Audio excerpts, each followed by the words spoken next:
salut à tous, on se retrouve un petit peu en retard parce qu'on est aujourd'hui le 2 avril quand je filme, mais je vous retrouve afin de vous présenter les sorties livresques de ce mois d'avril justement.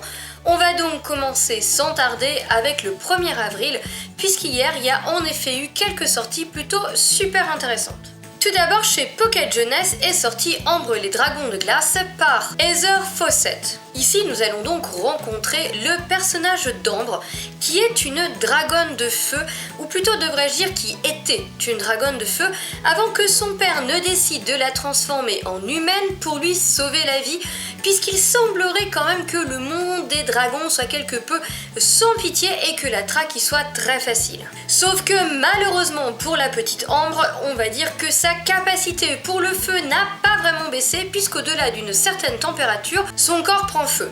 Il semblerait bien que quelques catastrophes arrivent et afin d'en éviter de nouvelles, Ambre va décider de s'exiler en Antarctique où évidemment il va faire beaucoup plus froid et de vivre chez sa tante Mira. Sauf qu'une fois arrivée là-bas, elle va se rendre compte qu'il y a une traque, une chasse envers les dragons de glace qui est organisée et elle va donc décider d'infiltrer cette traque afin tout simplement de la détruire, de la faire capoter. Je n'en sais pas plus.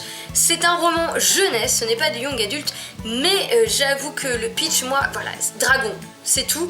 Donc c'est fort probable que je l'achète. Ensuite, toujours le premier, un roman qui, je pense, est auto-édité avec le tome 1 des Gardiens des Mondes, Eyama par Mathilde Trinçon. Ici nous sommes, je pense, dans de la science-fiction, puisqu'ici nous parlons de planètes et d'un système solaire, et que nous allons rencontrer des habitants qui sont formés afin de devenir des gardiens des mondes. Et plus précisément, nous allons rencontrer Aimé qui va être envoyé en mission sur la planète Eyama. Sur cette planète, la mission est assez simple puisqu'elle doit retrouver un prisonnier ainsi qu'une sorte d'artefact, en tout cas d'objet, que le conseil avec un grand C lui demande de ramener. Évidemment, tout ne va pas se passer comme prévu. Entre secrets, entre conflits et aussi entre sorciers et autres créatures complètement révoltées. Je ne sais pas exactement dans quoi on va partir, mais ça a piqué ma curiosité et comme c'est un roman auto-édité, j'avais envie de partager ça avec vous. Ensuite, toujours le premier est paru Qui meurt, la suite, je pense, de Kiman par Karen McManus. Alors c'est une suite, je pense que c'est pas une suite directe puisque je crois que Kiman peut se lire tout à fait indépendamment, mais on va retrouver les héros du premier livre que je n'ai absolument pas lu. Donc dites-moi en commentaire si vous l'avez vu et si c'est un livre qui vaut le coup. On vous dit que le lycée Bayview est de nouveau le théâtre d'un jeu macabre.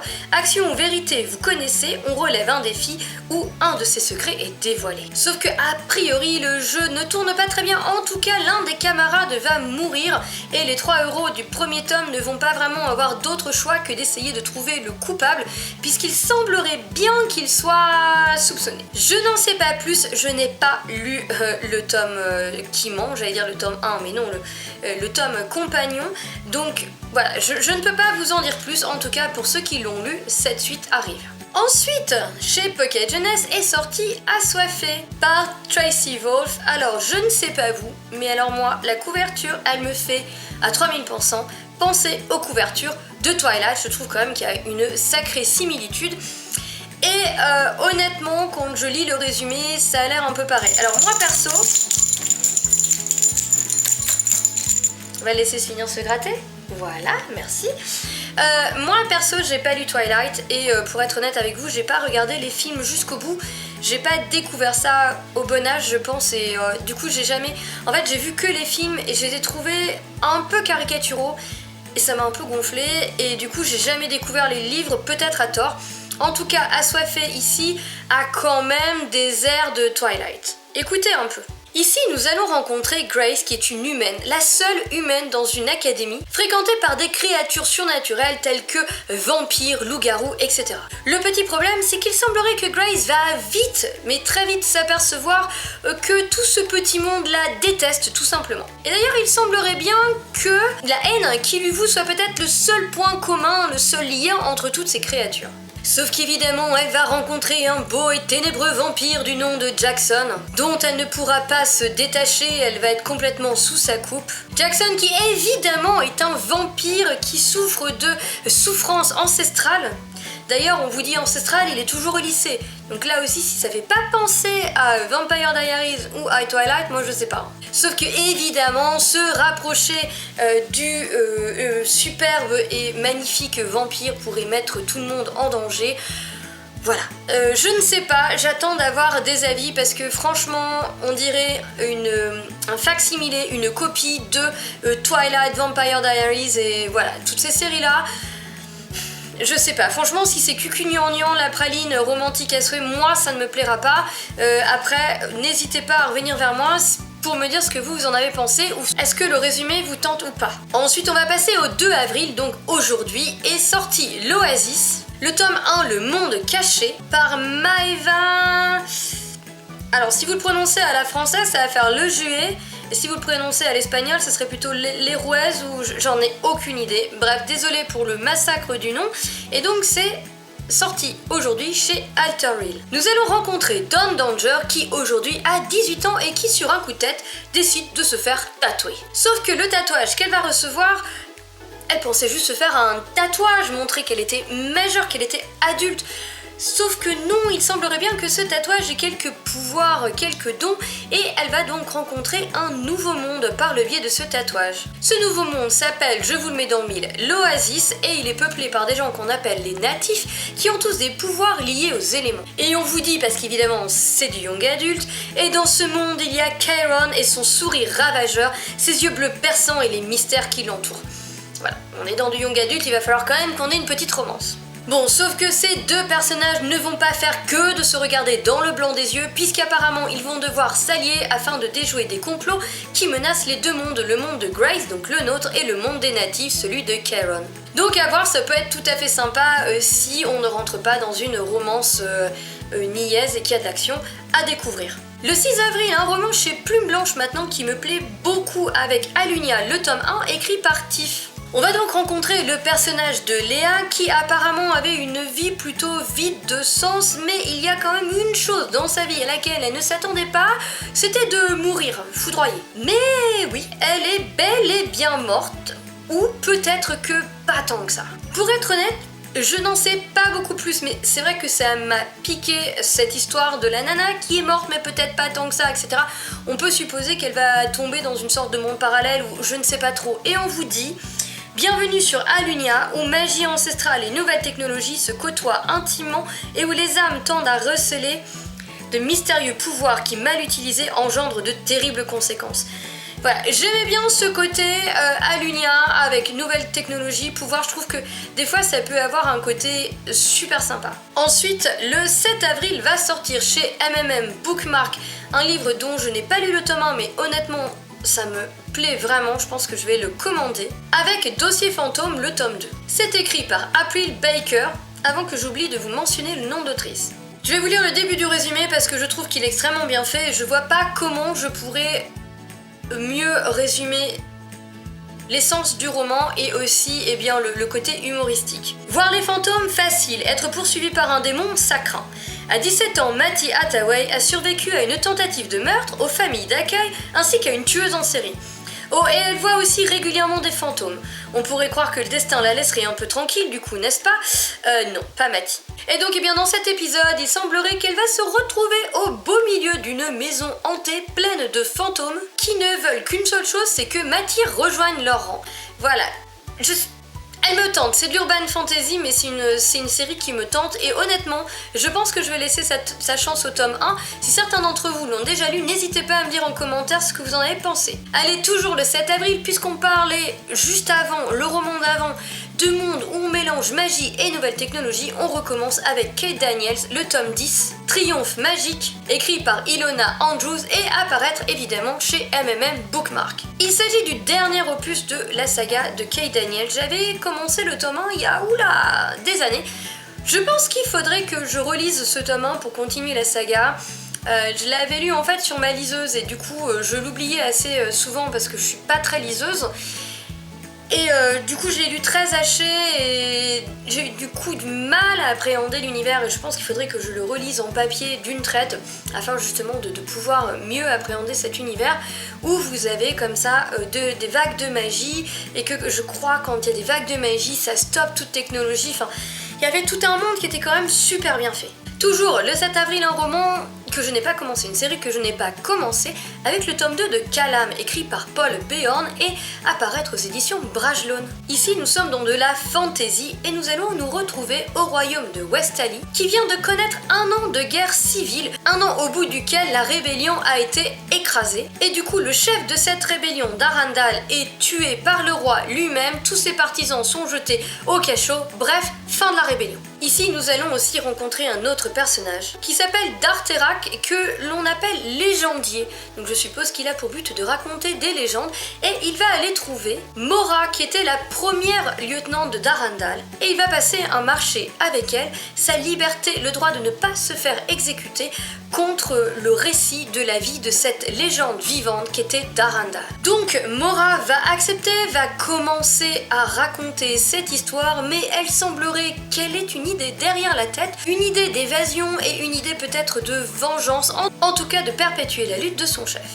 Je n'ai pas lu le tome 1, dites-moi ce que vous en avez pensé.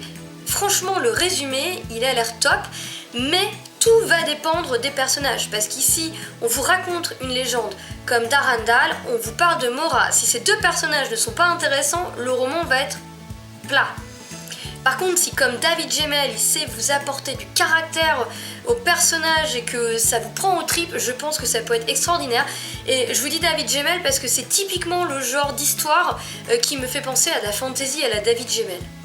On continue d'ailleurs le même jour dans la même maison d'édition avec cette fois-ci le tome 4 de Sharakai, Sous les branches d'Adi Charas, écrit par Bradley P. Beaulieu. Pareil, Sharakai, c'est de la fantasy, si je ne me trompe pas, c'est de la fantasy orientale, mais eh bien, comme vous pouvez le deviner, je n'ai pas non plus commencé cette série, mais je sais qu'elle est très appréciée. Ici, nous sommes dans la cité de Sharakai et nous allons plus précisément nous trouver dans ces arènes où nous allons retrouver une jeune femme du nom de Seda qui combat chaque jour tout simplement pour survivre. Comme beaucoup de personnes, il semblerait bien qu'elle souhaite la chute des 12 rois immortels qui gouvernent la cité depuis des éons et qui paraissent être des souverains hyper cruels et tout puissants puisque ils sont immortels et qui ont écrasé tout espoir de liberté et donc évidemment toute vie plaisante. Ces 12 rois immortels sont de plus encadrés par une garde d'élite ainsi que par des Assyrim qui sont en fait des spectres qui ont été enchaînés à eux par un sort.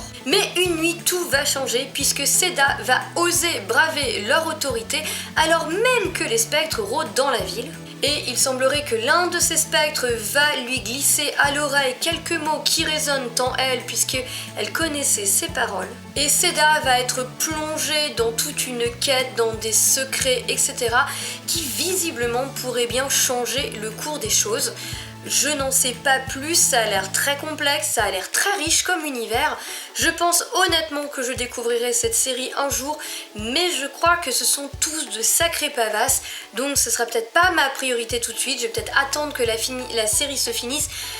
Et malheureusement, je suis incapable de vous dire si ce quatrième est le dernier tome ou pas. Le 8 avril, encore une sortie de Pocket Jeunesse, cette fois-ci écrit par Vincent Villeminot avec Lille.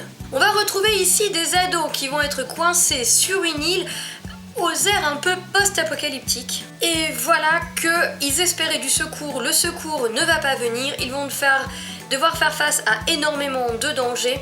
Des dangers qui viennent de l'île elle-même, des dangers qui viennent du continent et des dangers qui viennent de leur équipe, des adolescents, de leur communauté elle-même. Je n'en sais pas plus, c'est un roman ado, je ne sais pas exactement quels sont les sujets qui vont être traités, mais c'est Vincent Villeminot, donc je sais qu'en général c'est un auteur, ça passe ou ça casse.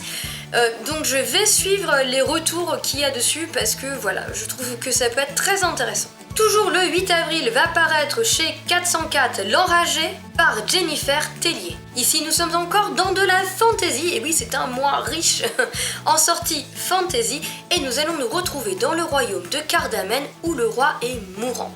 Il désire désespérément retrouver ses héritiers, des jumeaux qui ont disparu il y a bien longtemps. Il envoie donc des soldats, mais aussi la mercenaire la plus crainte et redoutée, celle que l'on surnomme l'Enragé. Mais il semblerait que la réalité sur cette enragée soit beaucoup plus profonde, qu'elle cache des secrets, qu'elle cache aussi ce que contient son âme, et que cette mercenaire va devoir prendre en main son destin, puisqu'il semblerait que dans ce monde déjà fragilisé par l'avenir incertain du royaume de Cardamen, plane une menace beaucoup plus ancienne et beaucoup plus dangereuse, menace potentiellement mortelle pour le monde entier.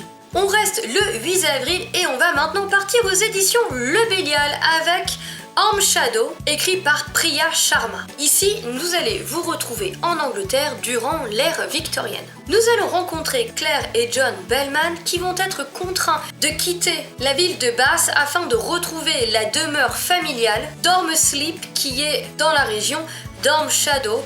C'est apparemment un petit peu paumé et ça ne fait pas vraiment plaisir à leur fils Gideon qui ne voit vraiment pas d'un très bon oeil d'avoir quitté la modernité de Bath pour cette petite ferme d'Ormsleep. Surtout que le domaine d'Ormsleep semble être le domaine de son oncle Thomas qui semble être un être cruel, qui semble être un être très violent. On vous le décrit d'ailleurs comme une figure tyrannique implacable, personnage aigre et brutal. Gideon n'est donc pas le plus heureux, mais son père va lui raconter plein de légendes sur la région d'Arm Shadow et c'est peut-être la seule chose qui aide Gideon à tenir. On y parle ici en fait de récits faisant écho à une légende familiale à propos d'un dragon qui serait endormi sous la falaise, dragon dont l'un des membres de la famille Bellman génération après génération, aurait tout simplement la garde. Il semblerait donc que l'univers de Gideon finisse par voler en éclats, que le fantasme et la réalité se rejoignent,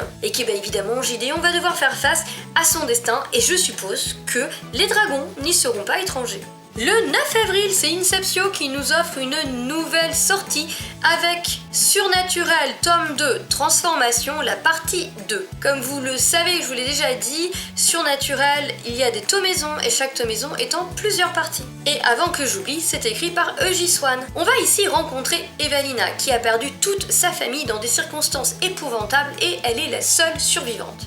Elle est en fait sauvée par le leader des énigmatiques surnaturels, leader qui va l'emmener dans un monde dont elle ne pouvait même pas imaginer l'existence. Et Evalina aura comme tâche, toute simple, n'est-ce pas, de sauver ce monde. Je n'en sais pas plus, je sais juste que l'on vous dit qu'Evalina va avoir un goût prononcé par le chaos qu'elle ne connaissait pas.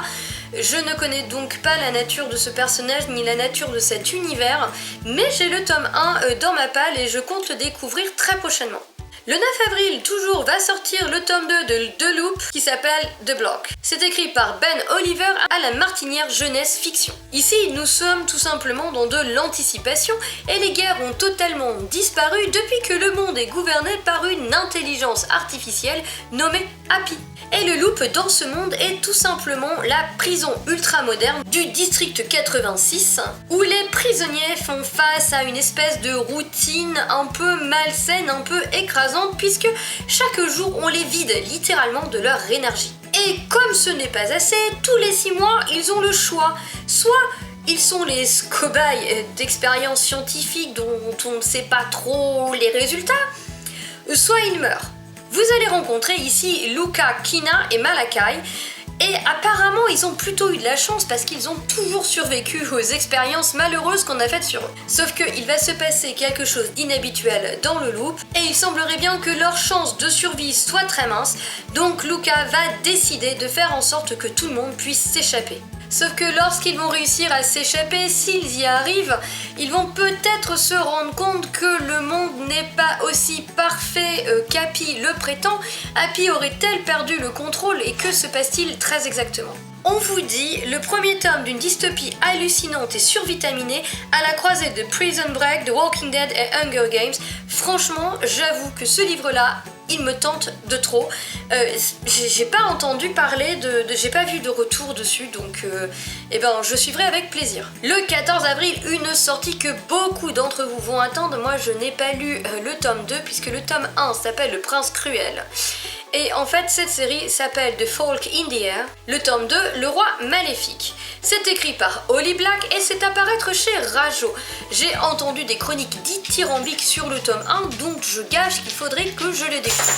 Ici, on va rencontrer Jude qui a 17 ans et qui vit à la haute cour de Domelf dans le royaume de Terrafé. Je crois qu'il s'agit d'une humaine dans un royaume de fées. Ainsi, elle a appris à se protéger des sortilèges, à se battre à l'épée, bref, à survivre. Ceci étant dit, tout cela ne l'aide pas vraiment à réchapper aux divers moqueries, aux insultes, etc. puisqu'après tout, elle n'est qu'une vulgaire mortelle qui est vouée à mourir dans un monde qui est peuplé d'êtres sublimes, immortels, plein de pouvoirs. Vous voyez un petit peu le topo. Le résumé, alors moi j'ai pas lu non plus, mais ça fait quand même un peu penser à un palais d'épines et de roses, mais a priori c'est pareil, c'est une série qui est géniale, donc il faudra que je la découvre. Le 15 avril va sortir un livre dans une maison d'édition que je ne connaissais pas, avec Les légendes de Cyrinéa, le tome 1, Arunalt, chasseur de dragons. Je suis désolée, j'ai lu parce que là j'avoue que j'avais peur de me planter dans le titre, et donc c'est à paraître aux éditions M+, et c'est écrit par Louis Turjanen. Nous allons rencontrer le personnage d'Arunalt qui était un guerrier et qui a pris sa retraite et qui du coup va décider de mettre ses talents exceptionnels au profit du monde afin de rendre celui-ci meilleur. Et donc il y a un moment, il va entendre parler d'un royaume qui est très prospère, mais qui a été complètement dévasté après l'attaque d'un dragon, et donc Arunalt décide a priori de devenir chasseur de dragons.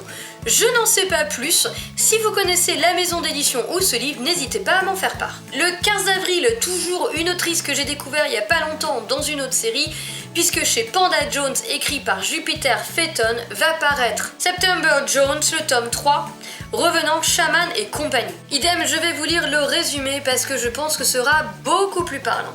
Qu'est-ce qui m'a pris de tuer mon ex, un loup-garou, et de l'enterrer à 200 mètres de chez moi? Je dois dire que ça n'a pas été la plus brillante de mes idées, mais j'ai appris à me défendre dès mon plus jeune âge, et là, il avait un peu cherché. Et du coup, il semblerait aussi que September se mette un petit peu dans la panade auprès des humains, au moins dans le tome 1, parce que j'ai pas lu le résumé du tome 3, et aussi forcément vis-à-vis du clan de son ex, qui va chercher à la tuer. Donc je pense que si c'est drôle comme est drôle Archibald Sky, ça va être vraiment bien, et du coup j'ai hâte de découvrir les aventures de cette jeune fille qui est autrice changeling et qui visiblement n'a pas beaucoup de chance dans sa vie. Ensuite, le 16 avril va paraître After chez Mnemos, écrit par Oriane Velten ou Veltan, je ne sais pas. Ici, nous sommes dans de la dystopie puisque nous allons retrouver une société utopique basée sur des règles strictes mais bienveillantes. Une société qui semble bénéficier d'une vie paradisiaque, apaisée, égalitaire, bref voilà, l'Éden sur Terre. Sauf que évidemment nous allons rencontrer quelqu'un qui va penser différemment, qui s'appelle Camille, et qui va se demander comment était le monde avant. Du coup on va envoyer Camille avec Paul, je crois, sur la Terre oubliée, la Terre d'avant pour enquêter sur une mission à la recherche a priori d'une mémoire oubliée. Ce qu'apparemment ce voyage risque de bouleverser leur vie et l'humanité. Je n'en sais pas beaucoup plus, mais c'est vrai que je suis assez friande des dystopies, donc évidemment je n'ai pas pu m'empêcher de noter ce roman. Le 21 avril, MMM Bookmark nous offre une nouvelle sortie avec Dark Fae FBI, le tome 2, Agent du Chaos. Je crois que c'est une série écrite à quatre mains, puisque j'ai en auteur C.N. Crawford et Alex Rivers.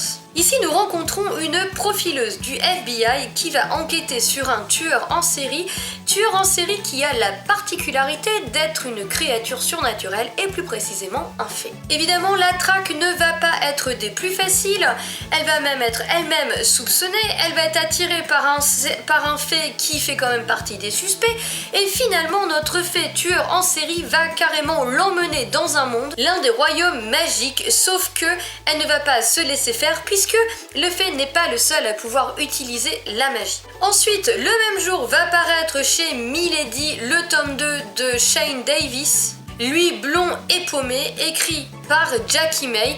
C'est donc l'autrice de Nora Jacob et d'ailleurs ça se passe dans le même univers. Et on va ici rencontrer Shane Davis qui est une métamorphe renarde et qui a du coup bien du mal à s'imposer dans un monde où il y a énormément de créatures surnaturelles beaucoup plus puissante qu'elle. Mais Shane va se battre et va finir par être engagée par le FBI, et donc elle va évidemment plonger dans les ennuis. J'ai lu le tome 1 de Nora Jacob, je pense laisser sa chance au tome 2 de Nora Jacob avant d'essayer Shane Davis, Mais voilà, pour les aficionados des séries d'Urban Fantasy, il y en a un nouveau qui arrive. Ensuite, on va arriver maintenant au 28 avril avec le tome 2 de Rule qui s'appelle Rise, qui va paraître chez Bayard et qui est écrit par Hélène Goodlet. Ici, vous allez rencontrer 3 prétendantes au trône, Zophie, Ren et Akeila. Le seul point commun de ces jeunes filles, c'est qu'elles vivent toutes les 3 au royaume de Colonia. Pour le reste, il n'y a rien qui le relie, elles ne se connaissent même pas. Et d'ailleurs, elles vont être convoquées toutes les 3 par le roi et toutes les 3 vont un petit peu flipper parce qu'il semblerait qu'elles ont toutes des petits secrets à cacher. Sauf que le roi ne va pas du tout les accuser, mais au contraire leur apprendre qu'elles sont ses seules héritières. Et à partir de ce moment-là, un sacré combat va s'engager pour savoir qui aura la couronne. Mais il semblerait aussi que sur Colonia, quelqu'un connaisse tous leurs secrets et soit quelque peu prêt à foutre le bordel pour les empêcher d'accéder au trône. Ensuite, toujours le 28 va sortir un roman jeunesse, mais voilà, le résumé il me plaît. Il s'agit de l'agence Monde Étrange, le tome 2, aux frontières de l'océan, écrit par L.D. Lapinski et apparaître chez Hachette. Ici, on va rencontrer Flick, qui est une fille, pas comme la dernière fois, je croyais que c'était un gars, qui se rend dans une agence de voyage Monde Étrange et qui va découvrir un truc extraordinaire. Il existe des centaines de mondes parallèles et afin d'y pénétrer, il s'agit de sauter dans une valise. Sauf que un monde, le monde des 5 lanternes, va se retrouver en danger, je pense par une inadvertance, quelque chose que Flick n'a pas voulu, et donc celle-ci va tout faire pour réparer ses bêtises, sauver le monde des 5 lanternes et par-delà aussi bien sauver le reste des mondes.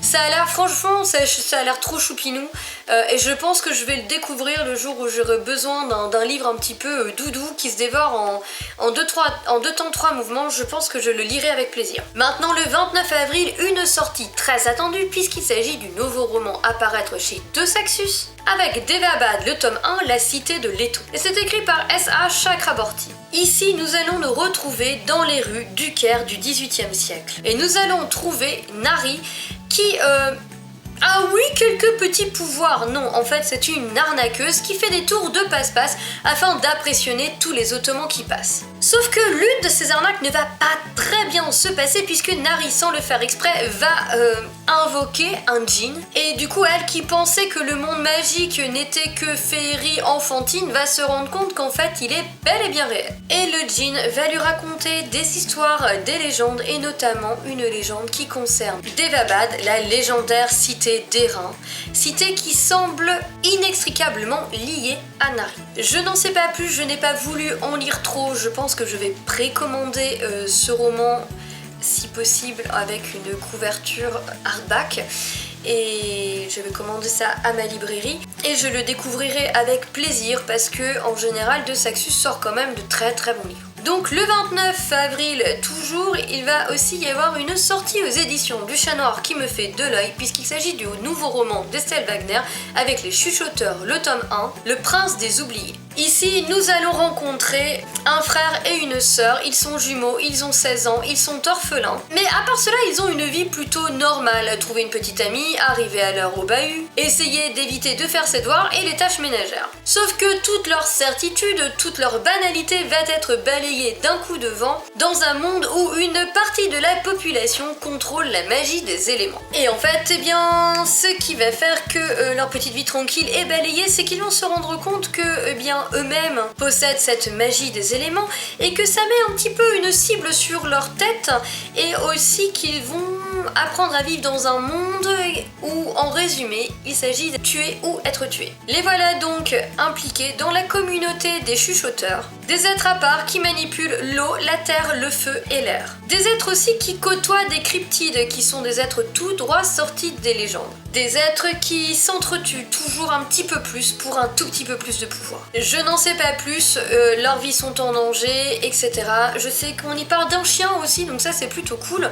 Et de toutes les manières, c'est Estelle Wagner qui a écrit la trilogie de Kayla Marshall dans la même maison d'édition, que j'ai adoré, donc j'y vais mais les yeux fermés entre l'autrice et la maison d'édition, je ne me pose même pas de questions. Toujours le 29 avril va sortir un tome 6, j'en suis toujours qu'au tome 1, j'ai du retard, de l'Anti-Magicien. Hors-la-loi, écrit par Sébastien Decastel et apparaître chez Gallimard Jeunesse. Ici, nous allons rencontrer Kellen qui a 16 ans et qui fait partie de l'une des familles en lutte pour le trône de la cité. Kellen va préparer son premier duel pour devenir mage, mais malheureusement pour lui, tous ses pouvoirs ont disparu. Et donc, eh bien, il va devoir tricher, ruser, quitte à risquer l'exil, voire bien pire. Il va être appuyé par l'aide de deux créatures que j'avais adorées dans le tome 1, qu'il s'agit de Furia, une vagabonde pour le moins imprévisible, ainsi que de Rakis, un chat-cureuil. Il vous le donne comme féroce, acerbe, c'est exactement ça, mais il a un humour tout à fait mordant que j'ai adoré. Donc je n'achèterai pas ce tome 6, évidemment, mais j'avoue que je vais me pencher quand même sur la suite et essayer de sortir le tome 2, puisque c'est une série que j'avais adorée. Alors voilà les amis, j'en ai terminé avec ces sorties livresques du mois d'avril. Comme vous l'avez vu, il y a énormément de sorties ce mois-ci, en tout cas beaucoup qui me plaisent. N'hésitez pas à me dire en commentaire s'il y en a que vous attendez avec impatience. En attendant, à toutes et à tous, je vous souhaite une excellente journée et je vous dis à bientôt dans de nouvelles vidéos.